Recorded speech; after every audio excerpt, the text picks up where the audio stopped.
Esse é o quarto vídeo do Segundo Sexo Também Fala. E nesse vídeo eu vou recapitular um assunto que eu já fiz uma deixa assim, já dei uma degustação de que ele viria aqui pro canal, né, que é a complementação de gênero, né? Então a gente fala bem-vindos e bem-vindas, todos e todas, e eu disse que eu queria falar sobre isso. Quando eu tô falando disso, o que eu tô falando? Da língua, né? Dessa língua que a gente conhece, que é a língua portuguesa. Eu tô mais uma vez aqui com umas colinhas, mas para começar a conversa eu queria falar um pouco para vocês sobre esse cara aqui, que é o Bakhtin. Ele é um filósofo russo, ele é bem usado em várias áreas, mas na letras, na linguística, ele também é recorrente assim o uso dele. E ele, nesse livro aqui do Marxismo e Filosofia da Linguagem, e é a base da teoria dele, o que ele vai dizer? Que a língua, ela tem um caráter social e ela sempre tem nela, primeiro, uma ideologia e segundo, uma relação dialógica. Qual seria essa relação dialógica?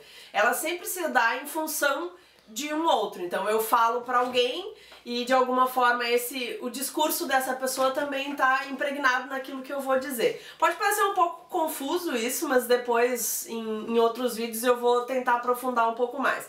Mas pra gente aqui, interessa dessa teoria do Bakhtin é saber que a língua, ela tem uma ideologia por trás. Então nenhuma fala, nenhuma produção de fala, que é como se diz o termo certo, ela é feita de forma neutra, sem ideologia. Então a gente sempre tem uma intenção ideológica quando a gente produz um discurso. Então, sobre isso, no ano de 2012, eu até peguei a lei aqui, eu pedi pra Rê, que agora está minha assistente de produção dos vídeos, e a lei número 12.605, que foi da nossa presidenta, Dilma Rousseff, nossa ex-presidenta, né, lamentavelmente. Mas o que traz essa lei e por que ela gerou tanta polêmica, e esse é o ponto que eu quero falar. Ela diz lá, determina o emprego obrigatório da flexão de gênero para nomear profissão ou grau em diplomas. Então muita gente diz que ela estava criando essa lei para que ela fosse chamada de presidenta. É verdade? É, mas não é só. Então essa lei também prevê que qualquer pessoa que tenha uma profissão, né, ou um grau, enfim, no caso eu sou mestre, eu posso e devo me intitular mestra, né, que é o feminino de mestre. Então, essa lei fala sobre isso. Por que isso gerou tanta polêmica, o fato dela ser chamada de presidenta? Embora, né, em 1913, já foi a primeira vez que a palavra presidenta apareceu num dicionário da nossa língua e o que se dizia lá? Mulher que preside. Então a Dilma era uma mulher que presidia? Era. Então ela poderia ser chamada de presidenta, sim. Por que gerou tanta polêmica? Porque isso, de alguma forma, o argumento central das pessoas era que isso estava indo contra a norma culta.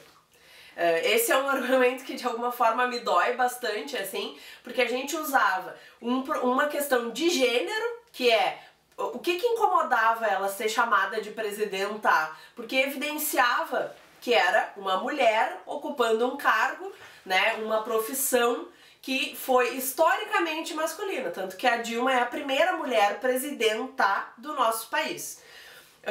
Então os argumentos contra isso eram que a norma culta dizia que não precisaria fazer essa flexão de gênero. Pergunto pra vocês, quem fez a norma culta? Porque a norma culta, imagino eu que não tenha sido Deus, né? E imagino que ela não tenha simplesmente surgido nos dicionários e nas gramáticas e que a gente tenha aprendido ela. Então quem fez a norma culta? Eu não sei exatamente quem fez, mas eu tenho certeza que foram homens brancos de origem europeia. Então isso quer dizer alguma coisa? Claro que quer. Então a norma culta é uma norma isenta? Não, ela é uma norma ideológica, né? E a língua como um todo ela é ideológica. Trago outros exemplos para vocês, tirando do feminino e do masculino. Quando os jesuítas vieram para o Brasil, encontraram aqui nossos índios com pouca roupa, mas com uma língua.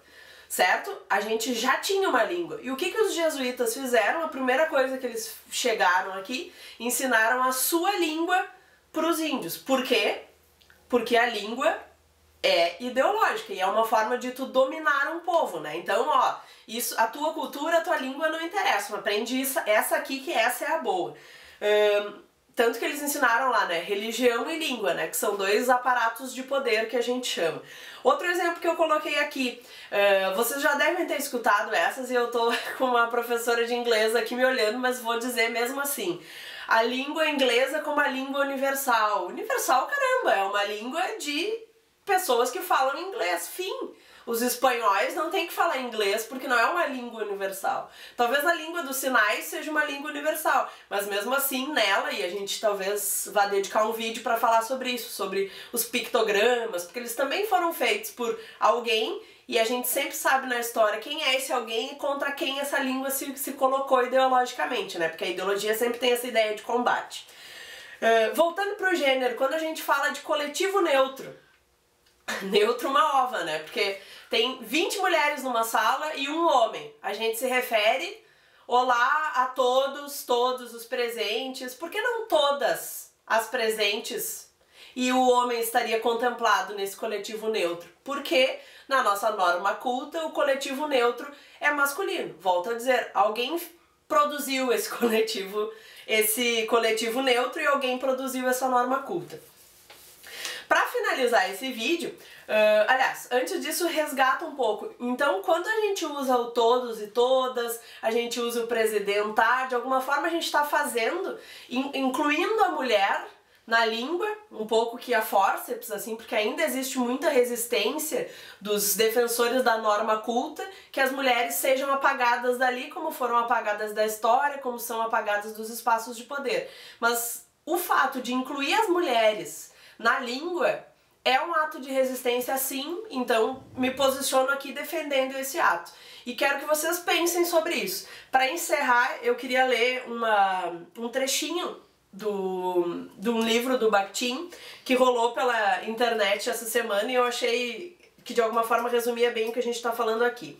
O Bakhtin vai dizer lá, na realidade, não são palavras o que pronunciamos ou escutamos, mas verdades ou mentiras, coisas boas ou más, importantes ou triviais, agradáveis ou desagradáveis, etc. A palavra está sempre carregada de um conteúdo ou de um sentido ideológico. Então, com isso, o que eu quero dizer? A língua, sim, ela tem uma ideologia e ela está orientada e ela faz com que a gente, mais uma vez, e esse é um tema que recorrentemente vai aparecer aqui no canal, trate da língua como se ela fosse uma coisa neutra, uma coisa desinteressada, né? Como se ela não tivesse objetivos ideológicos de construir sujeitos na história. Então esse vídeo era para falar sobre a língua. Agradeço mais uma vez a quem tá assistindo aí o canal, quem tá curtindo a página, botando coraçõezinhos lá no Instagram.